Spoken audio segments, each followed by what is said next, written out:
पश्चिम बंगाल के मालदा जिले में भारत बांग्लादेश सीमा पर एक बार फिर तनाव की स्थिति बन गई है और यह मामला वैष्णव नगर थाना क्षेत्र के सुखदेव बॉर्डर इलाके का है, जहां कथित तौर पर बिना बाढ़ वाले हिस्से का फायदा उठाकर कुछ बांग्लादेशी नागरिक भारतीय सीमा में प्रवेश कर गए। सीमा सुरक्षा बल यानी कि बीएसएफ ने इन लोगों को हिरासत में लेने के बाद उन्हें वापस बांग्लादेश भेजने की प्रक्रिया शुरू की, लेकिन इसी मुद्दे पर दोनों देशों के सीमा बलों के बीच तनाव बढ़ गया। जानकारी के अनुसार जब बीएसएफ इन लोगों को सीमा पार भेजने की कोशिश कर रही थी, तब बांग्लादेश बॉर्डर गार्ड यानी कि बीजीबी ने इसका विरोध किया।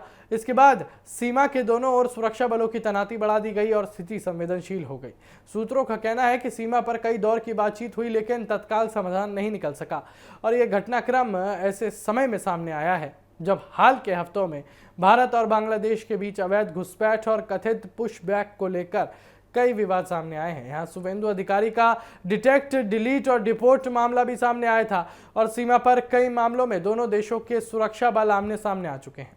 कुछ घटनाओं में कथित बांग्लादेशी नागरिक नो मैंस लैंड में भी फंसे रहे, जिससे मानवीय और कूटनीतिक दोनों तरह की चुनौतियां पैदा हुई।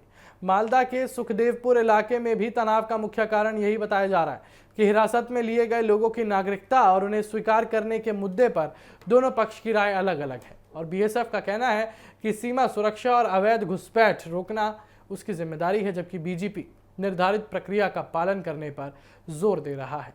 हालांकि स्थिति को नियंत्रण में रखने के लिए दोनों देशों के स्थानीय कमांडरों के बीच लगातार संपर्क बना हुआ है। सीमा पर अतिरिक्त निगरानी रखी जा रही है और किसी भी तरह के टकराव से बचने की कोशिश की जा रही है। पिछले सप्ताह ही बीएसएफ और बीजीपी के वरिष्ठ अधिकारियों ने सीमा पर शांति और समन्वय बनाए रखने की प्रतिबद्धता दोहराई थी, लेकिन हालिया घटनाओं ने एक बार फिर सीमा प्रबंधन की चुनौतियों को उजागर कर दिया है। फिलहाल मालदा बॉर्डर पर हालात तनावपूर्ण है, लेकिन नियंत्रण जो है वो बन नहीं पा रहा है या फिर बताया जा रहा है कि बनाने नहीं दिया जा रहा। प्रशासन और सुरक्षा एजेंसियां पूरे घटनाक्रम पर नजर बनाए हुए हैं।